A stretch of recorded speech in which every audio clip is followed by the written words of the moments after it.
राजस्थान के वीरों द्वारा रक्त से सींची गई मिट्टी की गहराइयों में अनेकों ऐसे राज आज भी दफन हैं, जिन्हें या तो भुला दिया गया या फिर हमेशा हमेशा के लिए मिटा दिया गया। आज हम आपको ऐसी ही एक अनकही गाथा सुनाने जा रहे हैं। यह गाथा किसी आम राजा की नहीं, यह गाथा किसी साधारण मनुष्य की नहीं, यह गाथा कोई काल्पनिक कहानी भी नहीं, यह महागाथा है स्वयं महादेव के 21वें अवतार की। यह महागाथा है एक चंद्रवंशी राजा की। यह महागाथा है 2300 गांवों के राजा की। यह महागाथा है झाला राजवंश के महाराजा हरपाल देव की 12वीं शताब्दी के दौरान राजस्थान के कीर्तिगढ़ पर महाराजा श्री केसरदेव मकवान का राज था। केसरदेव जी महादेव के परम भक्त थे। उनकी आराधना से प्रसन्न होकर स्वयं महादेव ने उनके घर पुत्र रूप में जन्म लिया, जिनका नाम हरपाल देव रखा गया। अभी कुछ ही समय निकला था कि कीर्तिगढ़ पर संकट के काले बादल मंडराने लगे। सिंध का सम्राट हमीर सुमरा अपनी विशाल सेना लेकर कीर्तिगोबा न युद्ध छिड़ गया। केसरदेव जी मकवान ने मुट्ठी भर सैनिकों के साथ हमीर सुमरा को मुंहतोड़ जवाब दिया, किंतु भाग्य को कुछ और ही मंजूर था। सैन्य बल अत्यधिक होने के कारण सम्राट हमीर सुमरा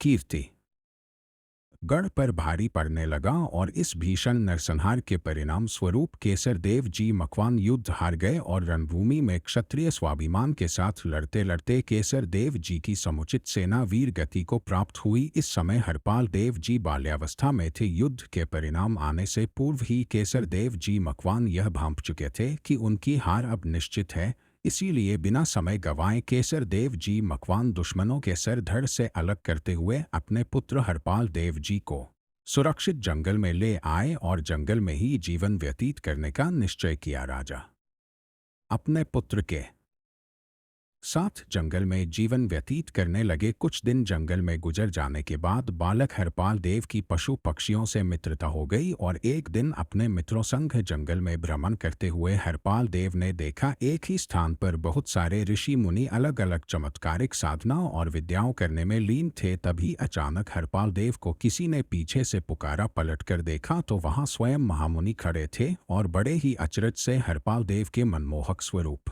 को देख रहे थे। थोड़ी देर वार्तालाप के पश्चात गुरुवर हरपाल देव को अपने साथ ले गए और उन्हें सभी ऋषि मुनियों से अवगत करवाया। तत्पश्चात हरपाल देव नियमित रूप से उसी स्थान पर आ जाया करते। समय के साथ साथ ऋषि मुनियों ने हरपाल देव को विभिन्न कलाओं और चमत्कारिक विद्याओं में निपुण कर दिया था। इसी दौरान हरपाल देव अब युवा हो चुके थे। एक दिन रात्रि को जंगल में अपनी कुटिया में सोते हुए पाल देव जी को स्वप्न में उनकी कुलदेवी मरमरा माता ने स्वयं दर्शन दिए और कहा, यहाँ पर तुम्हारा कार्य संपन्न हुआ। अब तुम कल सुबह ही गुजरात के लिए प्रस्थान करो। मेरे आशीर्वाद से वहां तुम्हारा राज होगा। भोर होते ही हरपाल देव जी उठे और मन ही मन अपनी कुलदेवी को याद किया और मात्र 100 सिपाहियों की टुकड़ी एकत्रित कर गुजरात के अनहीवाड़ पाटन की ओर निकल पड़े। इस समय गुजरात के अधिकांश भूभाग पर करण देव वाघेला का राज्य था। सफर के दौरान हरपाल देव जी की भेंट करण देव जी से हुई और दोनों में मित्रता हो गई। करण देव जी द्वारा बहुत आग्रह किए जाने पर हरपाल देव जी कुछ दिन विश्राम करने हेतु करण देव जी की राजधानी में ठहरे। इसी दौरान एक दिन हरपाल देव जी का ध्यान नगर में दी जा रही सूचना की ओर गया। एक